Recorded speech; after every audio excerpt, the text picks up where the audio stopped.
Namaste, ladies and gentlemen. We will take the subject of pragmatic leadership forward, and we have been discussing few ideas from the initial chapter, which is personal leadership, and we have just commenced our understanding before we get on to the various type of qualities that we need to develop in the context of improving our own personal leadership capabilities. So there are certain basic foundation building blocks, I may call it, which is very essential to appreciate, understand, and change our own paradigms before we can embark on working on a pragmatic leadership approach. One of the most important aspect is, if you look at the whole creation, which I spoke about it in the previous videos, that human beings are very exceptional. So in the evolved kind of a species, you will find that human beings are the pinnacle of the creation in many respects. One of the most important aspect is the kind of faculties with which we are born. In Vedanta it is said that you need to go through 4,20,000 kind of reincarnations of various lower rung of species before you could become a human being. So which means that becoming a human is something extraordinary happened in our life. We have not chosen to become a human being, but it has happened. So going forward, we will see that how we are really utilizing the faculties with which we have been created. So just because we have been incorporated with several advanced capabilities, whether we are using them or not is not guaranteed stuff, because first of all, we need to know that we are born with extraordinary capabilities, and then we should also know how to use them. So, we are not born with the user's manual that which Sadhguru always used to say. We don't have a user manual to refer that, yeah, this is my feature and this is my functionality, and then let me try to use that functionality and so on. So since we don't know what we are and what we are capable of, invariably there are quite a number of features are unused. Like for example, they say a very sophisticated smartphone, only 5% of the functionality is being fully utilized by the people who are very active in learning. If you are having an iPhone, for example, or any other kind of Android or whatever it is, you will not be using even 2% of the functionality that has been packed in the whole design. In the same way, human beings are born with a phenomenal kind of a potential. Many of them we don't know. So we can't use a feature which we don't know primarily. So one of the most important building block before we could discuss on the pragmatic leadership is, human beings have assumed their life that we need to keep on doing something. In the sense, what I mean is, we have been conditioned right from childhood that doing something is more important in our life.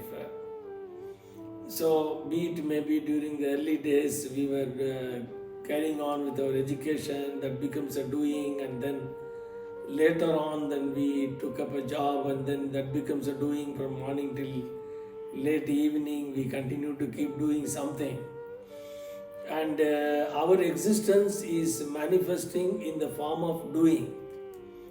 But what the doing is really taking us or not is not very carefully looked at. There are quite a number of doing doesn't take us anywhere.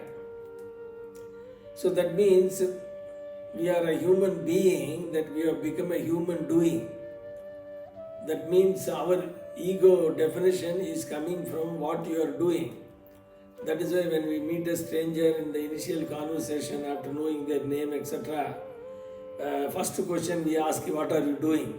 So when that guy is saying currently I'm not doing anything, then we start having a stigma about the person and form judgment. That means the whole life revolves in the recognition of doing something.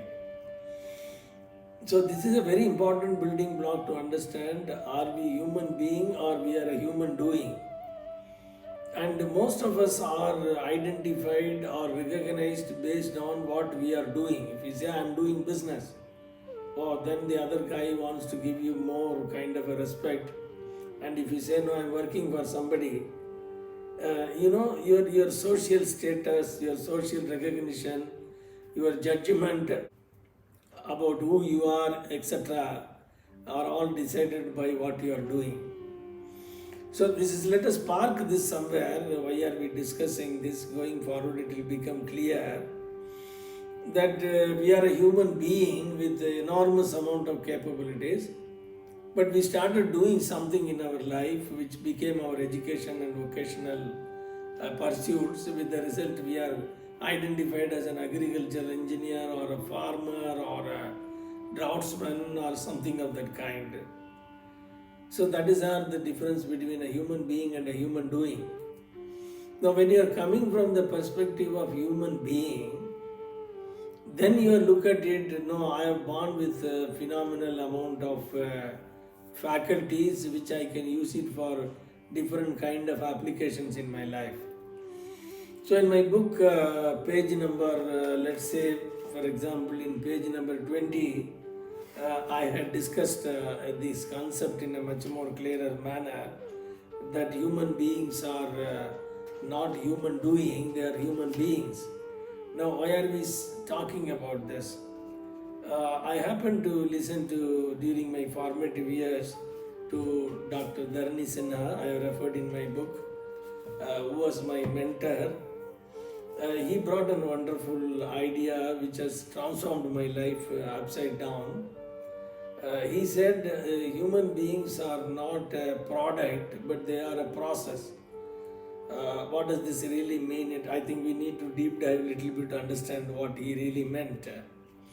So when you say you are a product, what is a product basically? There is a lighting fixture in front of me illuminating while I am shooting this video. This can only do the job for which it has been designed.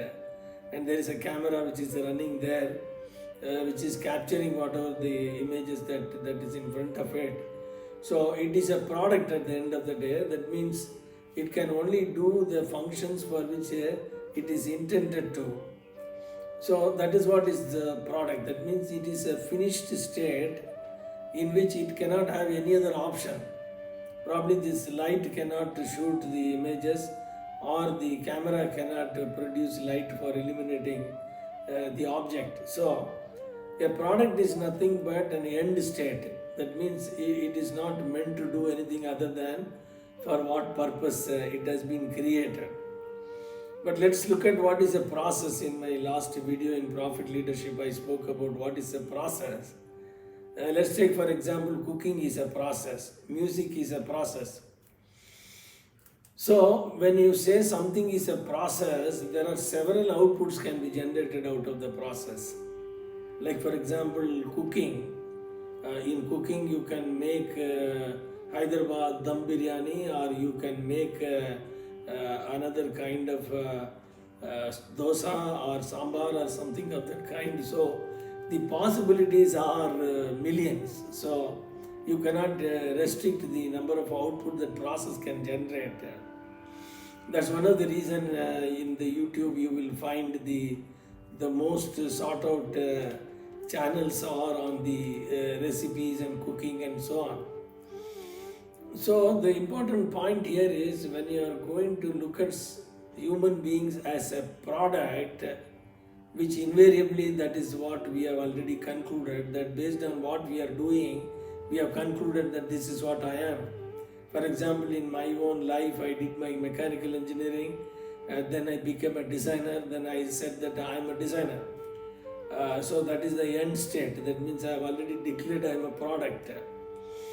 So later on, when I heard Dr. Dharani Sinha, it came to my mind that if I am a process, I can generate anything that I can really want. That means I am born with a different kind of a faculties.